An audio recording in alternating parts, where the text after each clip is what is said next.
Court of लॉनी पण हा निकाल दिलेला आहे आणि जसं तुम्ही म्हटलं नार्वेकरजींनी पण हा निकाल दिलेला आहे. खूप विचार करून न्याय पद्धती विचार करून सगळे विचार करून तो केलेला. त्या बाबतीत मला वेगळं काही बोलण्याचं तर कारणच नाही आहे. तर ते मला वाटतं जे दिलंय तो सगळ्यांपुढे आहे. ज्या पद्धतीने टीका केली जाते ज्यावेळेला शिवसेनेचा निकाल त्याच पद्धतीने टीका केली जाते, लोकशाहीची पायमल्ली केली जाते, टीका केली गेली. मला वाटतं आज जे विरोधक आहेत महाराष्ट्रात त्यांचं कामच आहे बिनबुडाच्या टीका करणं आणि ते करत राहतील.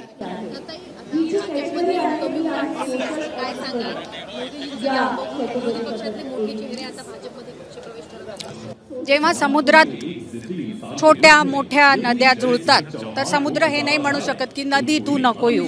ते जरुरी असतं समुद्रासाठी आणि एका रेव्होल्युशनसाठी. तर ते होत आहे आणि ते चांगलं आहे. थँक्यू. एबीपी माझा, उघडा डोळे बघा नीट.